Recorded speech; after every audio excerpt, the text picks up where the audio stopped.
Tulong medikal at legal at pagkakataon para sa scholarship. Ilan lang ito sa mga handog ng OFW Tulong at Serbisyo Center na bahagi ng mas pinagbuti pang serbisyo, hindi lang para sa mga Pinoy na nangingibang bayan kundi maging sa kanilang pamilya. Silipin natin yan sa ulat ni Bella Lesboras. Nagsisikap para sa pamilya, nakikipagsapalaran sa ibang bansa, at kung ituring mga bagong bayani, yan ang ating mga overseas Filipino worker. Mula noon, kinikilala na ng pamahalaan ang mga OFW bilang mahalagang sektor sa lipunan. At dahil dyan, alam nyo bang may mga pasilidad ding espesyal na nakalaan para sa kanila at sa kanilang pamilya? Ang isa riyan, halina't bisitahin natin. Narito tayo ngayon sa OFW Tulong at Serbisyo Center sa Parañaque City. Pero ano-ano nga bang hatid nitong serbisyo para sa ating mga kababayang OFW? Tara, alamin natin, samahan niyo ako. Pinangangasiwaan ng OFW Party List sa pangunguna ng kanilang kinatawan na si Congresswoman Marisa Del Mar Magsino ang pasilidad na ito. Kumpleto ang hatid nilang serbisyo mula sa medical assistance, legal assistance, request for repatriation, scholarship opportunities para sa mga anak o kaanak ng OFWs at iba pa base sa kanilang pangangailangan. Open po tayo Monday to Saturday hanggang 7 o'clock, pero at least minsan umaabot po kami ng gabi. Pero paano nga ba makahihingi rito ng tulong? Bumisita lang sa kanilang tanggapan at sagutan ang form na kailangan. So ito po yung ating membership form, and then ito po yung case history form para po sa repatriation assistance.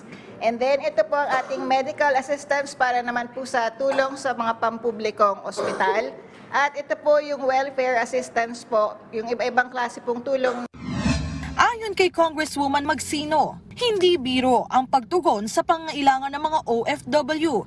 Pero sa dami ng kanilang sakripisyo at mahalagang ambag para sa ating bansa, naaayon lamang na sila'y bigyang pansin ng pamahalaan.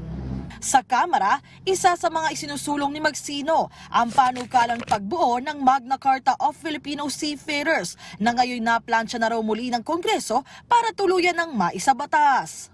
Lalo na po recently, nagkaroon na po ng mga hostaging sa ating mga seafarers dahil po dumaan sila sa Red Sea. Yun nga po, wala pa po tayong Magna Carta for Seafarers. Kinakailangan po ma-identify ano po ba mga benepisyo na makukuha ng ating mga seafarers at ang kanilang pamilya, lalo na po in times of crisis like this.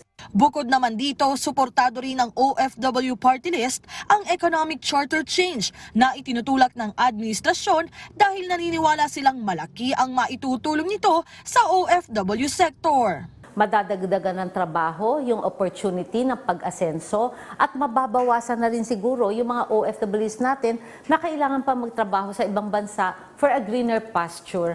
I'm very happy na i-announce po na meron tayong House Bill 7865. Ito po yung anti-illegal recruitment. Recently, there have been numerous cases of illegal recruitment of our OFWs, particularly the Southeastern leading. Layo pa pero malayo na.